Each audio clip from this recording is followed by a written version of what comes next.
नमस्कार दोस्तों, आप लोगों का स्वागत है एक और फिल्म रिव्यू में। Dream girl 2।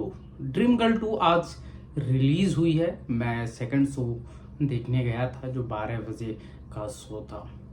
बात किया जाए मतलब हॉल में क्या था, मतलब हॉल में क्या लोग थे गदर 2 या अदर के लिए। हाँ, हॉल में लोग थे 50, मतलब अटेंडेंस की बात किया जाए तो 50 to 60% से अबव लोग थे, और कपल्स लोग ज़्यादा थे, क्योंकि ये मूवी ऐसी है जिनको बहुत ज़्यादा कॉमेडी मूवी पसंद हो और बहुत ज़्यादा हंसी स्माइली मूवी है।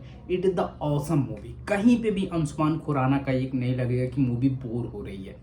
कहीं भी अंशुमान खुराना की, चाहे आप गर्ल्स बनती है उनके साथ, मतलब मैं बताऊं, फिल्म में स्टार्टिंग फेज होता है, फिर अनन्या पांडे और ये अंशुमान खुराना के बीच चलता है लफेयर। फिर बाद में इनके जो अंशुमान खुराना की जो गर्लफ्रेंड अनन्या पांडे होती हैं, तो उनके फादर्स जब इनके घर रिश्ता लेके आते हैं तो घर देखते हैं तो चीज़ें अच्छी नहीं होती, तो उनको एक डिमांड बोला जाता है कि इतना पैसा आप करके लाओ, मतलब पैसा लो, तब अनन्या पांडे के साथ आपकी शादी होगी।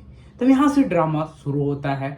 उसके बाद उनका एक फ्रेंड है फुकरा मूवी देखे होंगे, तो उसमें सरदार जी जो इसमें भी वही बने हैं, तो उनके साथ ये जाते हैं, फिर डिस्कशन करते हैं। फिर ये चीज़ें पहले ये रोल करते हैं का, जैसे लोग कहते हैं ना कि बहुत सारे रोल करते हैं गाँव में, जब रामायण होता है, बहुत सारी रासलीला होता है, तो उसमें काम करते, तो ये तो सोचते हैं, फिर उसमें पहले लेडीज़ का काम करते हैं, फिर धीरे धीरे ये चीज़ें होती हैं, फिर इसमें काम करने, फिर बार डांसर बनते हैं। फिर सडनली क्या होता है कि एक मतलब और लोग रहते हैं जो मेन कॉमेडी रूम में है, तो शादी के लिए उनका लड़का डिप्रेस हो जाता है, तो वो उनके पास कहते हैं कि इसको खुश कर दोगे, तुमको इतना पैसा दूंगा, ये पैसा दूंगा, वो पैसा दूंगा।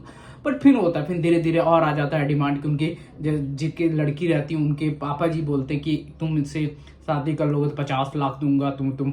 और इतना डिमांड रहता है कि अनन्या पांडा के फादर का डिमांड रहता है कि नहीं, इतना इतना पैसा लाओगे, घर दौलत, ये सारी चीज। तब वो करना शुरू करते हैं, करते रहते हैं। जो रियल लाइफ में एक जोड़ा गया, मुझे बहुत अच्छी लगी कि ये रियल लाइफ में आपको जोड़ा गया है, क्योंकि उस लड़के के साथ ऑब्वियसली ऐसे आपके करंट जब देखोगे तो करंट लाइफ में भी ये सारी चीजें होती हैं, तो उसमें दिखाया गया। मुझे बहुत अल्टीमेट मूवी लगी, और रियल बेस पे एकदम देखोगे, और खास कर ये देखा गया। और थोड़ी बहुत मतलब बल्गर टाइप के कुछ कुछ चीजें हैं जो कह सकते हो, बाकी इतने ज्यादा नहीं है, थोड़ा बहुत है। वो कपल्स के साथ जा सकते हो, हाँ बच्चों के साथ देखना थोड़ा सा मैं कह सकता हूँ अवॉइड कर सकते हो। बाकी मूवी नो डाउट अच्छी है। बाकी उसके बाद वो जाते हैं, फिर बाद में चलता रहता है दिक्कतें। फिर बाद में उनके बाबा को पता चलता है, लड़की के बाबा को, फिर वो मर जाते हैं, फिर वो लिख के जाते हैं, फिर वहाँ से चीज़ें और कहानियाँ चेंज होता है। फिर इनको सडनली क्या होता है कि प्रेगनेंसी का होता है, फिर धीरे धीरे बस जिससे शादी हो जाती है, क्या कहते हैं, अंशुमान खुराना जो लड़की बनते हैं उससे शादी, जिस लड़का डिप्रेस रहता है उससे शादी होती है। फिर वो उसको पता भी चल जाता है कि नहीं ये लड़का है रात में। फिर धीरे धीरे चीज़ें चलती हैं। बाद में अनन्या पांडे का लास्ट में क्या होता है, लास्ट का सीन आप लोग हॉल में ही जाके देखो, बेटर रहेगा, बट मैं बता देता हूँ, चलो ठीक है।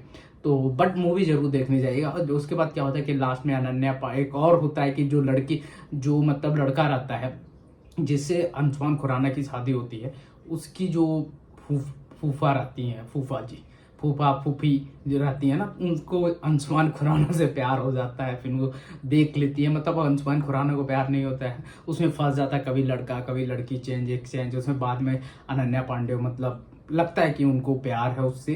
फिर अनन्या पांडे की शादी होती है। फिर शादी होने के बाद वो शादी करने रहती, सडनली पता चलता है, फिर वो घर जाता है, फिर नहीं मानती है, फिर वो चला जाता है अंशुमान खुराना अपने घर। फिर अनन्या पांडे को सारी चीज़ें, बहुत सारी चीज़ें एक्सप्लेन करता है कि क्या चीज़ें लाइफ में होती हैं, आप लोग सोचते हो या नहीं सोचते हो, इन सारी चीज़ों पे बातें होती हैं। फिर बाद में अनन्या पांडे अंशुमान खुराना के पास जाती है और चीज़ें कंप्लीट और शादी हो जाती है दोनों की। अब बाद में अपना वही शादी लेके चली जाती है। बहुत अल्टीमेट मूवी है, रियल लाइफ के रिलेटेड मूवी है। अंशुमान खुराना जो भी मूवी करते हैं अल्टीमेट, अनन्या पांडे की ठीक ठाक है, बस अंशुमान खुराना की गजब की एक्टिंग है।